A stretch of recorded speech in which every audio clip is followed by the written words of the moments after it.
China Coast Guard mga kapatid naglabas ng video kung saan ipinapakita nilang pinalayas daw nila ang mga barko ng PCG o Philippine Coast Guard. Pag-usapan natin to mga kapatid kung may katotohanan ba yan. Samahan ninyo ako.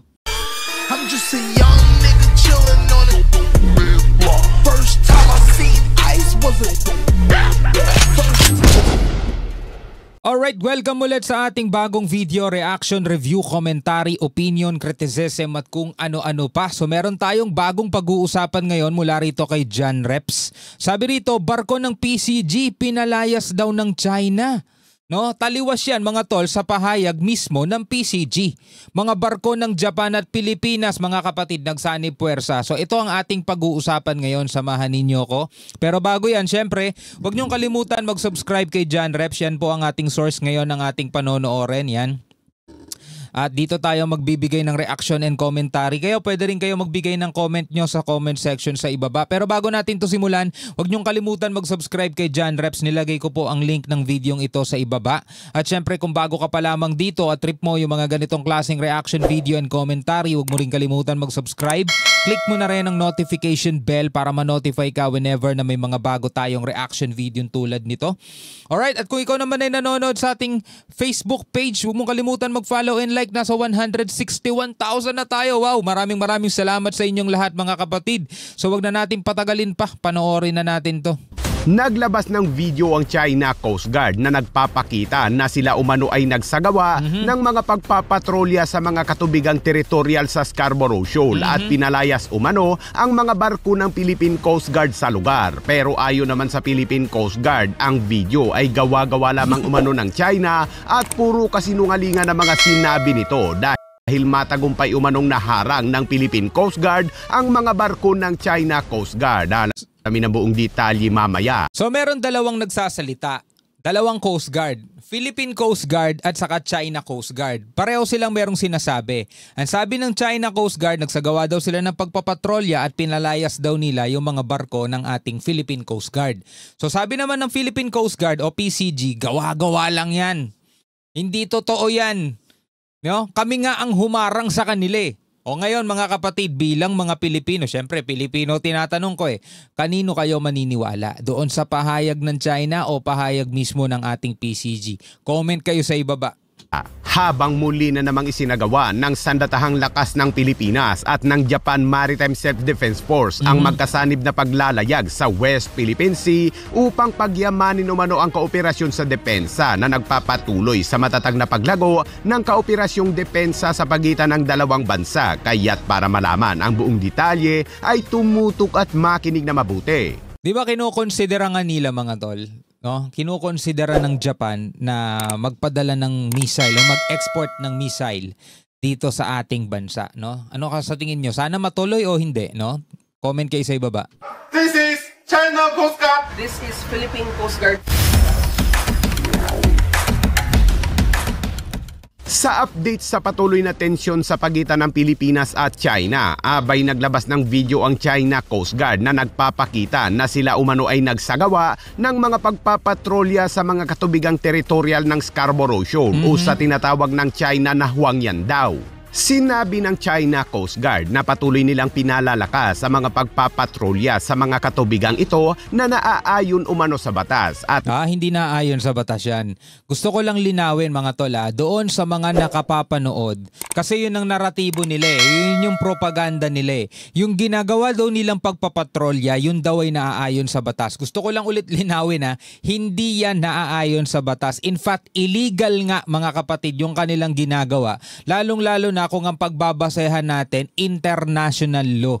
At saka doon sa UN Convention on the Law of the Sea, which is party din sila, ibig sabihin nakapirma din sila doon mga tol, 'di ba? Wala silang jurisdiction dito sa loob ng exclusive economic zone ng Pilipinas. Saan nakakita exclusive economic zone ng Pilipinas tas nagpapatrolya sila? Tas sasabihin nila legal sang-ayon sa batas, 'di ba? Kalokohan mga tol. Naglabas umano sila ng mga babala at hinarang o pinalayas ang mga sasakyang pangdagat ng Philippine Coast Guard at sasakyang panghimpapawid ng BFAR radar na sangkot umano sa mga illegal na panghihimasok o mga nakakagambalang aktibidad. Well, sanay naman na tayo doon sa mga ganyan-ganyanan nila, di ba? Walang pinagkaiba yan doon sa may Sandy Cay, di ba? Naglabas din sila ng video doon kung saan sinasabi nilang sinakop na daw nila yung Sandy Cay, kontrolado na daw nila, di ba? Puro propaganda kasi. Philippine vessel 9701. This is China Coast Guard 4305. China has indisputable sovereignty over the Huangyan Island and its adjacent waters. To avoid miscalculations, leave the area immediately and stay away from it. Sinabi ng China Coast Guard na ang mga pagsisikap na ito ay lalong nagpapalakas sa pamamahala at pagkontrol sa mga kaugnay na lugar sa dagat at matatag na pinangangalagaan ang soberanya ng teritoryo at mga karapatan at interes sa karagatan umano ng China. Ang tindi, no? Indisputable daw.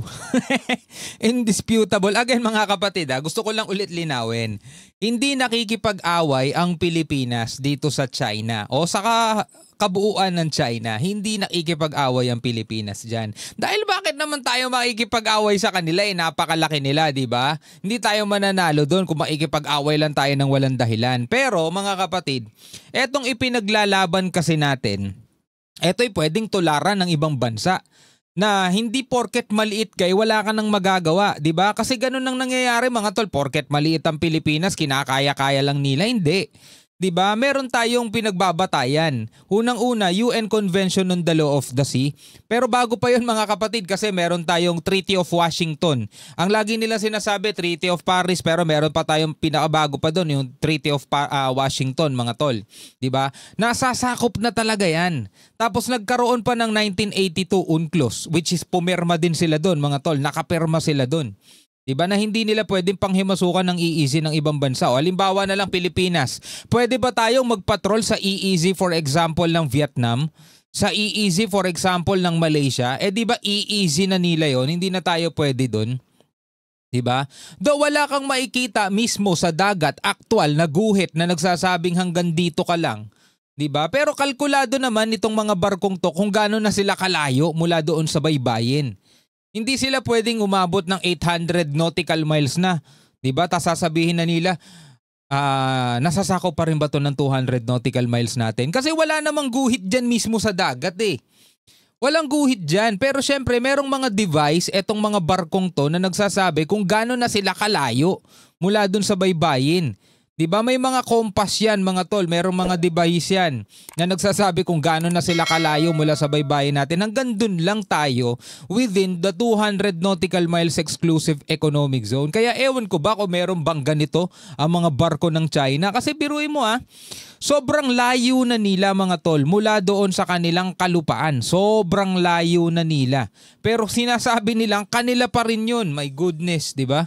Pero nang hingian ng komento ang Philippine Coast Guard, binabulaanan ng tagapagsalita ng Philippine Coast Guard para sa West Philippine Sea na si Commodore J. Tariela ang pahayag ng China na sinasabing ang mga barko umano ng China Coast Guard ay hindi umano tumugon sa mga hamon na ginawa ng mga barko ng Pilipinas. Sinabi ni Tariela, ibig sabihin hindi sila sumasagot sa radio challenge. Kaya yung ipinapakita kanina, this is China Coast Guard, yung ganon mga tol, peke. Kasi mga kapatid, eto natatandaan naman ninyo 'di ba sa mga nakaraang balita. Whenever na nire-radio challenge natin etong mga China Coast Guard mga tol, usually o madalas hindi talaga sila sumasagot.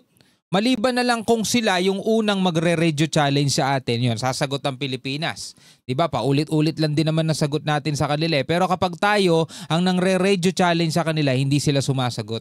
Na isa na naman umano itong propaganda video na inilabas ng China Coast Guard na buong pinagmamalaking naglalarawan ng tinatawag nilang mga regular na pagpapatrolya ng tagapagpatupad ng batas sa loob ng katubigan ng Baho de Masinloc. Gaya ng dati, sinabi ni Commodore J na maingat umanong inedit ng China ang footage upang magpakita ng imahe ng kompletong kontrol at lehitimo.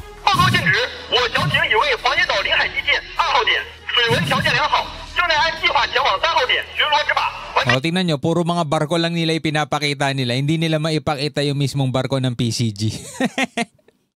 Sinabi ng China Coast Guard sa isang pahayag na noong Sabado umano ito nangyari, ngunit taliwas ito sa pahayag ng Philippine Coast Guard dahil noong Sabado ay matatag na nanindigan ang BRP Cabra laban sa panghihimasok ng China Coast Guard sa Exclusive Economic Zone ng Pilipinas sa Zambales. Talagang magaling talaga sila sa propaganda, mga tol. Katulad na lang halimbawa yung nangyari doon sa India, Pakistan. Diba? Ngayon naglabas ng video etong China na kumbaga parang pinapakita nila kung paano nila tinalo yung mga French Rafale. Pero napag-alaman na puro mga CGI lang pala yun. Puro mga AI video lang pala yun, hindi naman pala totoo, diba? Yan talaga, napakahilig sa propaganda.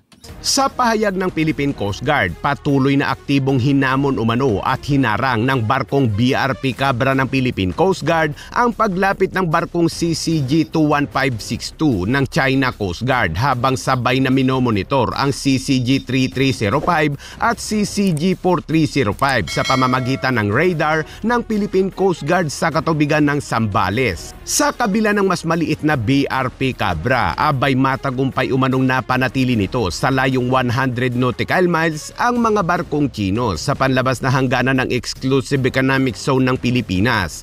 Paulit-ulit na iginiit ng Philippine Coast Guard na ang presensya ng mga barkong ito ng China Coast Guard ay isang iligal na panghihimasok sa soberanong katubigan ng Pilipinas. Illegal hindi naaayon sa batas. Illegal. Kaya huwag kayong magpapapaniwala dun sa sinasabi nilang naaayon sa batas. Illegal yan. Na malinaw na paglabag sa Philippine Maritime Zone Act, sa UNCLOS at sa 2016 Arbitral Award na nagpapawalang bisa sa 9 dash lies ng China. The China Coast Guard vessel 21562. This is Philippine Coast Guard vessel BRP Cabra MRRV 4409. You are advised that you are currently sailing within the Philippines Exclusive Economic Zone, approximately 88 nautical miles from Palawi Point, Zambales, Philippines. In accordance with Republic Act 12064, the Philippine Maritime Zones Act, the United Nations Convention on the Law of the Sea, of which you are a party, and the 2016 Arbitral Award, you do not possess any legal authority to patrol within the Philippines Exclusive Economic Zone. You are directed to cease and desist from conducting illegal maritime patrols within the Philippine Exclusive Economic Zone. Problema kasi hindi naman tinatablan yung mga yan. Manhid na yung mga mukha niyan. Your illegal activities will be reported to higher authorities. Over. Sinabi ni Commodore J na ito mismo ang dahilan kung bakit hindi maaari at hindi nakikipag-ugnayan ang China sa isang mahalagang radio challenge ng Philippine Coast Guard. Ang mga hamon umano kasi ng Philippine Coast Guard ay matibay na nakabatay sa international na batas. Tama. Plano ng China na magtatag ng isang nature reserve sa Scarborough Shoal na nasa loob ng Exclusive Economic Zone ng Pilipinas. Pero sinabi ng Armed Forces of the Philippines na kung itutuloy ng China ang plano nito, ay mayroon na umanong plano ang Armed Forces of the Philippines dyan at kikilos na ito. Talagang hindi pwede. Hindi papayagan ng AFP natin. Government has been very clear that all our actions will be to ensure that the integrity of the national territory will remain.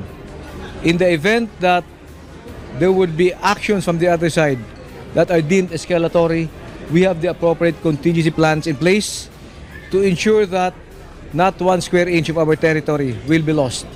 At sa ibang balita naman mga kabayan, isinagawa ng Sandatahang Lakas ng Pilipinas at ng Japan Maritime Self-Defense Force ang ikatlong aktibidad ng Kaoperasyong Maritime upang pagyamanin ang kooperasyon sa depensa sa West Philippine Sea na nagpapatuloy sa matatag na paglago ng kaoperasyon sa depensa sa pagitan ng dalawang bansa. Ipinadala ng Armed Forces of the Philippines ang BRP Antonio Luna at isang Philippine Navy AW-159 kasama ang C-208B surveillance aircraft ng Philippine Air Force.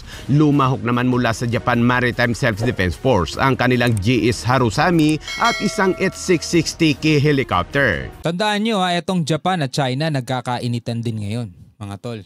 Kaya aktibo lalo ang Japan ngayon sa pakikipag-alyansa, mga tol. So dito mas nakikita ng China na kahit sila yung higanting bully, kapag yung mga maliliit nagsama-sama, mga tol, talagang hindi pwedeng hindi nila iindahin yan.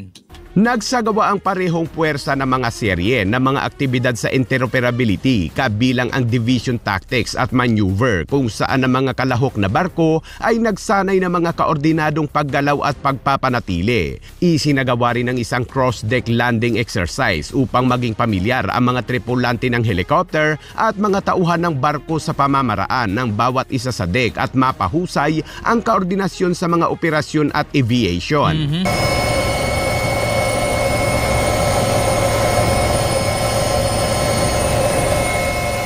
Paglapag ng eroplano sa deck. Importante yung mga ganitong pagsasanay. Kasi umaandar yan oh.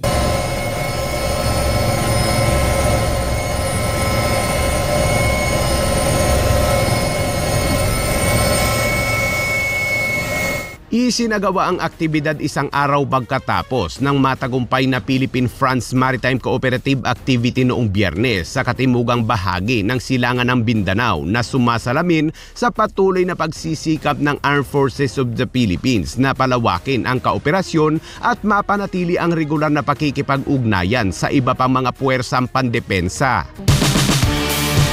Alright mga kapatid, eto napanood natin yung panibagong propaganda na pinapakita ng China kung saan sinasabi nilang pinalayas daw nila ang PCG. Pero ayon mismo sa PCG, malabo yan. Yan ay pinekeng video. Diba? Sapagkat PCG mismo ang hindi bumitaw sa pagtaboy dito sa mga China Coast Guard na pilit pumapasok mga tol sa ating soberanya. Ano ang inyong masasabi dyan mga kapatid? Comment na lamang kayo sa ibaba. Hanggang sa muli, ako nga pala si Shobaldi. Peace out.